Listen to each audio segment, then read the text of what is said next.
সকলকে আমার চ্যানেলে স্বাগত জানাই। সিম্পল জিওগ্রাফির সম্ভাব্য মাল্টিপল চয়েস কোয়েশ্চেন অ্যানালিসিসে আজকের বিষয় ভৌগোলিক চিন্তার বিকাশ, দ্বিতীয় পার্ট।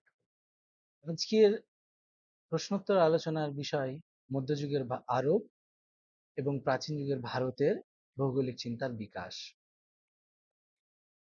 স্ক্রিনের ডান দিকে সম্ভাব্য এমসিকিউগুলি দেওয়া আছে, আপনারা সেটা পড়ে এবং শুনে উত্তর করার চেষ্টা করবেন এবং আমার দেওয়া বিশ্লেষণের সাথে মিলিয়ে নেবেন।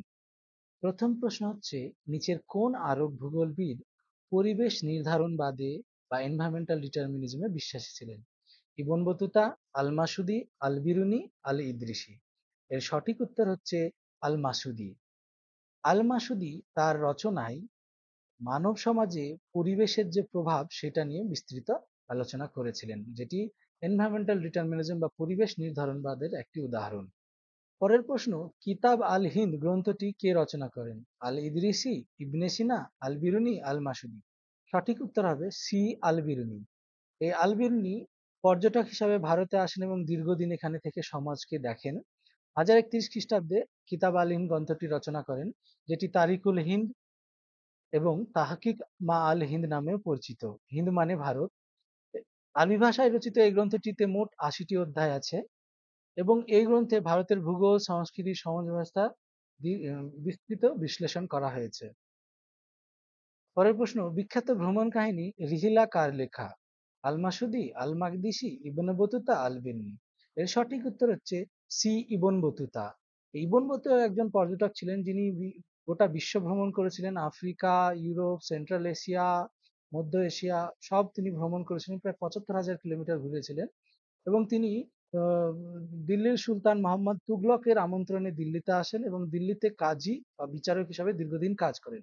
1035 খ্রিস্টাব্দে তিনি এই গ্রন্থটি কিতাব আল রিহালা রচনা করেন, যেটি তৎকালীন মুসলিম বিশ্বের মৃত্তিকা, কৃষি, অর্থনীতি, রাজনৈতিক ইতিহাস সম্পর্কে আলোচনা করা হয় যাতে।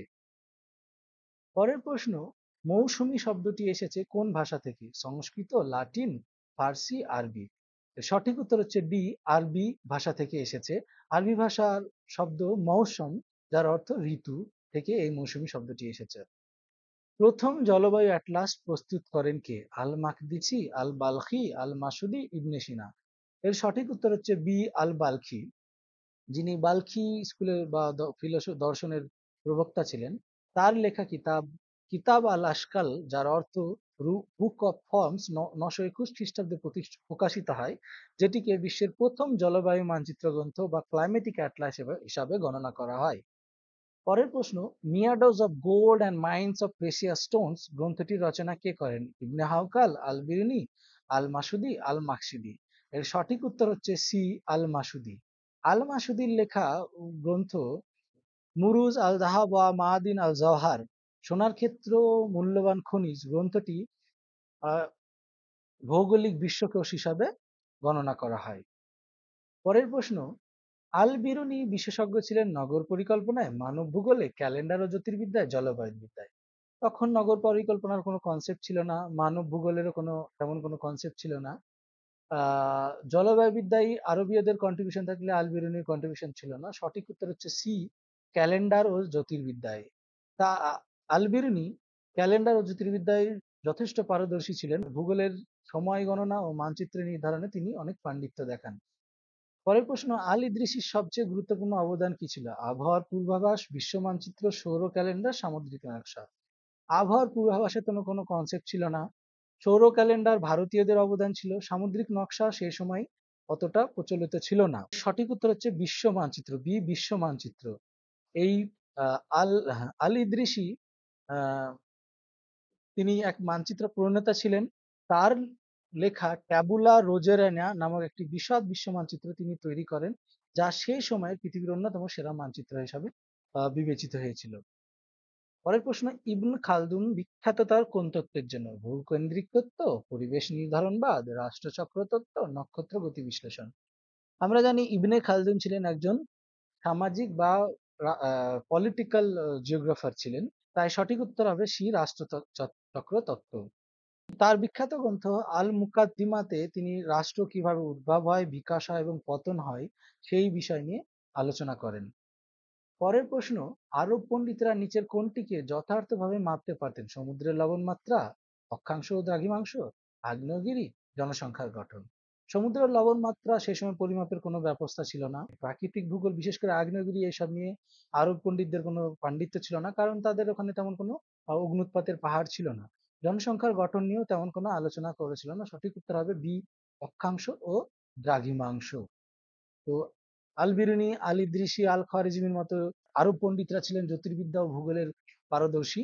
তারা নক্ষত্র পর্যবেক্ষণ, ছায়া পরিমাপ এবং অ্যাস্ট্রোল্যাব যন্ত্রের মাধ্যমে পৃথিবীর বিভিন্ন স্থানের অক্ষাংশ ও দ্রাঘিমাংশ সঠিকভাবে নির্ণয় করতে পারতেন। পরের প্রশ্ন, আল মুকাদ্দিমা, যা ঐতিহাসিক ভূগোলের এক অগ্রণী গ্রন্থ, লেখক কে ছিলেন? ইবনে সিনা, ইবনে বতুতা, ইবনে খালদুন আর বাল্কি। একটু আগে আমরা আলোচনা করলাম, সঠিক উত্তর হবে ইবনে খালদুন, যিনি পলিটিক্যাল জিওগ্রাফির মানুষ ছিলেন। তিনি রাষ্ট্রচক্র তত্ত্ব ব্যাখ্যা করেন, কিভাবে একটি রাষ্ট্র উদ্ভব, বিকাশ ও পতনের মধ্যে দিয়ে যায় সেটি আলোচনা করেছিলেন। পরের প্রশ্ন, সঠিকভাবে সিন্ধু নদীর উৎস কে উল্লেখ করেন? ইবনে হাওকাল, আল বিরুনি, আল মাসুদি, ইবনে খালদুন। আমরা জানি যে আল বিরুনি, যে তিনি কিতাব আল হিন্দ লিখেছেন এবং তাতে ভারতের সমাজ সংস্কৃতি প্রভৃতি নিয়ে আলোচনা করেছিলেন। তো সঠিক উত্তর হবে আল বিরুনি, যিনি তার কিতাব আল হিন্দ গ্রন্থে সিন্ধু নদীর উৎস যে হিমালয় থেকে উৎপত্তি হয়েছে সেটা উল্লেখ করেছিলেন এবং সিন্ধু নদীতে বন্যা এবং তা কিভাবে জনজীবনকে প্রভাবিত করে তা আলোচনা করেছিলেন। পরের প্রশ্ন, ভূগোল চক্রের ধারণা কে দিয়েছিলেন? এই প্রশ্নটি এভাবে হতে পারে, নদীর যে তিনটি পর্যায়, কিশোর, যৌবন ও বার্ধক্য দেখা যায়, কে ব্যাখ্যা করেছিলেন? অপশন আছে আল বিরুনি, আল ইদ্রিসি, আল মাসুদি, ইবনে বতুতা। এর সঠিক উত্তর হচ্ছে আল মাসুদি। আল মাসুদি জিওগ্রাফিক্যাল সাইকেল বা নদীর যে কৈশোর, যৌবন ও বার্ধক্য দেখা যায় সেটি নিয়ে আলোচনা করেছিলেন। পরের প্রশ্ন হচ্ছে, আল মাকদিসি প্রধানত অবদান রেখেছেন কিসে? অর্থনৈতিক ভূগোলে, ভূমিরূপবিদ্যায়, জলবায়ু শ্রেণী বিভাগে, সাংস্কৃতিক ভূগোলে।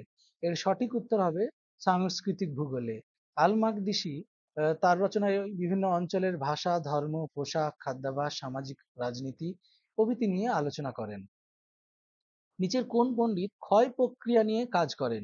আল বালখি, ইবনে সিনা, ইবনে ইউনুস, আল মাকদিসি। এর সঠিক উত্তর হচ্ছে ইবনে সিনা। ইবনে সিনা আহ আবহাওয়ার পরিবর্তন, ক্ষয় প্রক্রিয়া, ভূপ্রাকৃতিক পরিবর্তন সম্বন্ধে ধারণা দেন এবং তার লেখায় পাহাড় পর্বত কিভাবে সময়ের সাথে সাথে ক্ষয়প্রাপ্ত হয় তার বর্ণনাও পাওয়া যায়। পরের প্রশ্ন, প্রাচীনতম গেজেটিয়ার কিতাব আল বুলদানের রচয়িতাকে? ইয়াকুবি, ইবন বতুতা, ইবন হাউকাল, আল খারিজমি। এর সঠিক উত্তর হচ্ছে এ, ইয়াকুবি। ইয়াকুবি তার রচিত কিতাব আল বুলদানে ইয়াকুবি রচিত কিতাব আল বুলদান একটি গেজেটিয়ার হিসাবে গণ্য করা হয়। পরের প্রশ্ন, Kitab Surat al Ard, the book of the shape of the earth লেখেন কে? আল বিরনি, আল খারিজমি, ইবনে খালদুন, ইবনে সিনহা। এর সঠিক উত্তর হচ্ছে বি, আল খারিজমি। আল খারিজমির কিতাব সুরাত আল আর্দ একটি মানচিত্র গ্রন্থ, যেখানে পৃথিবীর বিভিন্ন স্থান সম্পর্কে অক্ষাংশ ও দ্রাঘিমাংশ সহ মানচিত্র উপস্থাপন করেছেন। পরের প্রশ্ন, বায়তুল হিকমা একাডেমি স্থাপিত হয় কোথায়? Damascus, Cairo, Baghdad, Alexandria. এর সঠিক উত্তর হচ্ছে সি, বাগদাদ। বাগদাদকে সিটি অফ উইজডম বলা হতো, বা বায়তুল হিকমা যেটি ছিল একটি জ্ঞান চর্চার কেন্দ্র। পরের প্রশ্ন, আরব ভূগোলে সামুদ্রিক জোয়ারের ব্যাখ্যা কে দেন? ইবনে ইউনুস, ইবনে সিনা, ইবনে খুরদাদবিয়া, আল মাকদিসি।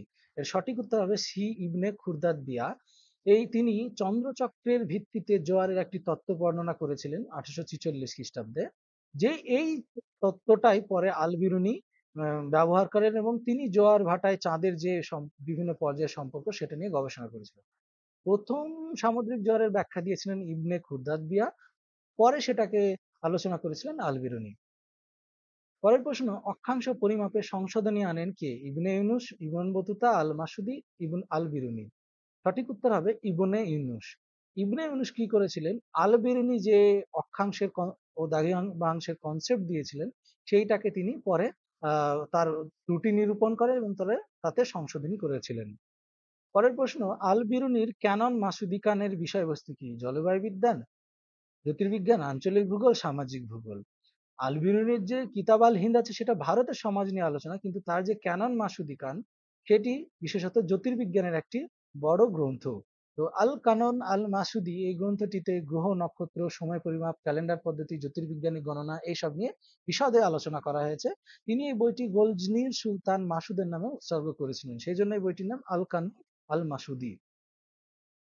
পরের প্রশ্ন, বাল্কি স্কুল বিখ্যাত ছিল কিসের জন্য? আঞ্চলিক অর্থনীতি, জলবায়ু মানচিত্র রচনার জন্য, ঐতিহাসিক মানচিত্রের জন্য, শহুরে ভূমি ব্যবহারের জন্য?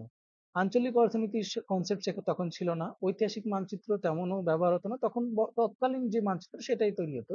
শহুরে ভূমির ব্যবহারের বিশ্লেষণ তো একদম মডার্ন কনসেপ্ট, তাই সঠিক উত্তর হবে বি, জলবায়ু মানচিত্র রচনার জন্য।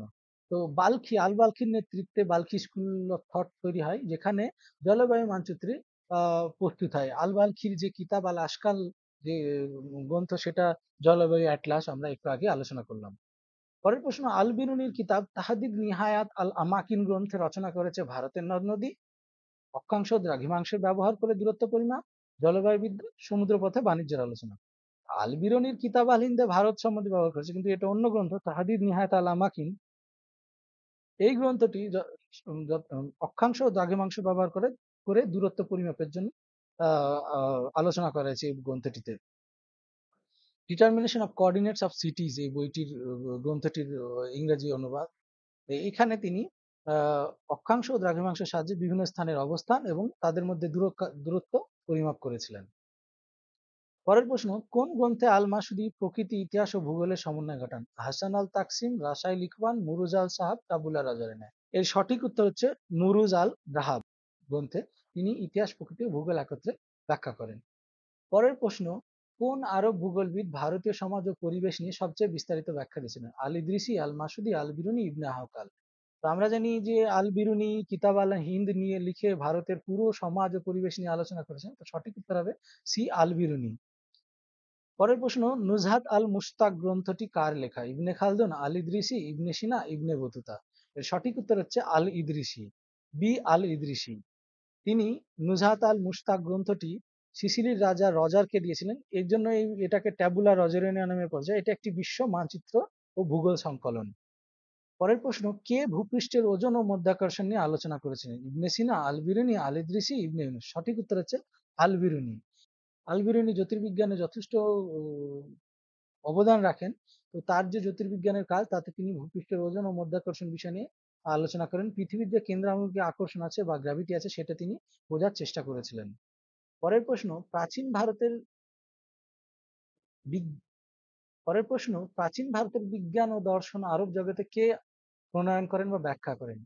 আল মাসুদি, আল বিরুনি, আল ইদ্রিসি, ইবনে বতুতা? আমরা জানি আল বিরুদিনী দীর্ঘকাল ভারতে ছিলেন এবং কিতাব আল হিন্দ লিখেছেন, এবং ভারতে যে সমাজ, সংস্কৃতি, বিজ্ঞান এইসব নিয়ে তিনি পর্যালোচনা করেন এবং সেটি আরব জগতে ইন্ট্রোডিউস করেন। সঠিক উত্তর হবে আল বিরুনি। তিনি 1017-তে ভারতে আসেন এবং কিতাব আল হিন্দ রচনা করেন। তাতে তিনি ভারতের বিজ্ঞান, দর্শন, সমাজ এসবকে তুলে ধরেন। কে সৌর ও চন্দ্রগ্রহণের ব্যাখ্যা প্রদান করেন? আল ইদ্রিসি, ইবনে খালদুন, আল বিরুনি, ইবনে বতুতা? সঠিক উত্তর সি, আল বিরুনি। আল বিরুনি সৌর সৌর ও চন্দ্রগ্রহণের ব্যাখ্যা করেন তার কিতাব উত্তাফিম লি আউয়াল সিনাত তানজিম বা instruction in the elements of the art of the astrology. তো এটা একটি কিতাবা তানজিম, যেটা সেটা অ্যাস্ট্রোলজির বই, তাতে তিনি সূর্য ও চন্দ্রগ্রহণের ব্যাখ্যা দিয়ে বৈজ্ঞানিক ব্যাখ্যা করেছিলেন। পৃথিবীকে 14টি জলবায়ু অঞ্চলে কে ভাগ করেছিলেন? আল মাকদিসি, আল বিরুনি, ইবনে সিনা, ইবনে বতুতা? সঠিক উত্তর হবে আল মাকদিসি। আল মাকদিসি পৃথিবীকে 14টি জলবায়ু অঞ্চলে ভাগ করেছিলেন। এবার আমরা আসবো প্রাচীন ভারতে ভৌগোলিক চিন্তার বিকাশের অধ্যায় থেকে প্রশ্নোত্তরে। প্রথম প্রশ্ন, প্রাচীন ভারতে কোন পণ্ডিত অনুবাদের বা অ্যাটমিক থিওরির প্রবর্তক ছিলেন? সুশ্রুত, নাগার্জুন, কনাদ, বরাহমির? এর সঠিক উত্তর হচ্ছে কনাদ। আচার্য কনাদ পারমাণবিক তত্ত্ব প্রবর্তন করেছিলেন, যেখানে তিনি বিশ্বকে ক্ষুদ্রতম কণায় গঠিত বলেছিলেন। প্রাচীন ভারতীয় দর্শনে জম্বুদ্বীপ বলতে কি বোঝায়? একটি গ্রহ, একটি পর্বত, কেন্দ্রীয় মহাদেশ, একটি নক্ষত্র? আমরা জানি যে ভারতকে জম্বুদ্বীপ নামে বলা হতো, তাই এর সঠিক উত্তর হবে কেন্দ্রীয় মহাদেশ। পাহাড় না, গ্রহ না, পর্বত, নক্ষত্র না, মহাদেশ? আর্যভট্ট প্রমাণ করেছিলেন পৃথিবী চ্যাপ্টা, সূর্য পৃথিবীর চারপাশে ঘোরে, চাঁদ নিজে আলো দেয়, পৃথিবী নিজের অক্ষে আবর্তিত হয়। তো এই আর্যভট্ট প্রমাণ করেছিলেন ডি, পৃথিবী নিজের অক্ষে আবর্তিত হয়। পৃথিবী যে ঘুরছে সেইটা তিনি গ্যালিলিওর অনেক আগেও এই যে আর্যভট্ট এটা বলেছিলেন। পরের প্রশ্ন, সূর্য সিদ্ধান্ত মূলত কোন বিষয়ের উপর লেখা? ভূগোল, মহাজাগতিক বিজ্ঞান, রাজনীতি, কৃষি? সূর্য মানে বুঝতে পারছি অ্যাস্ট্রোনমিক্যাল একটা বিষয়, তো সঠিক উত্তর হচ্ছে মহাজাগতিক বিজ্ঞান। সূর্য সিদ্ধান্ত প্রাচীন একটি গ্রন্থ, যেখানে গ্রহ নক্ষত্র, তাদের গতি, সময় গণনা, চন্দ্রগ্রহণ, সূর্যগ্রহণ বিষয় ইত্যাদি বিষয়ে বিস্তারিত ব্যাখ্যা দেওয়া হয়েছে। ভারতে ভূগোলের প্রাতিষ্ঠানিক ভিত্তি স্থাপিত হয় কোন সময়ে? বৈদিক যুগে, মুঘল যুগে, ব্রিটিশ ঔপনিবেশিক যুগে, গুপ্ত যুগে? সঠিক উত্তর হচ্ছে ব্রিটিশ ঔপনিবেশিক যুগে। কারণ এই ব্রিটিশদের আসার পরেই জরিপ বিভাগ, মানচিত্র বিভাগ, ভূতত্ত্ব সংগ্রহ বিভাগ এসব বিভিন্ন বিভাগ গঠিত হয়। বিভিন্ন কলেজ, বিশ্ববিদ্যালয়ে ভূগোলকে পাঠ্য বিষয় হিসেবে অন্তর্ভুক্ত করা হয়। 1857 সালে কলকাতা বিশ্ববিদ্যালয়ে ভূগোল শুরু হয়। 1875 সার্ভে অফ ইন্ডিয়া প্রতিষ্ঠিত হয়। 1878 সেন্সাস শুরু হয়।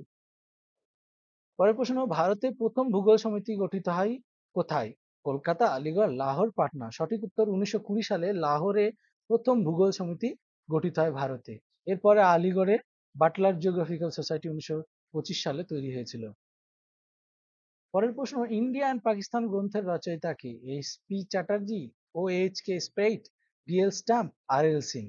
আর.এল. সিং ভারতের রিজিওনাল জিওগ্রাফির মানুষ। এস.পি. চ্যাটার্জি ন্যাটমো নিয়ে পরিচিত ছিলেন, তো মানচিত্র এসব তৈরি নিয়ে। ডি.এল.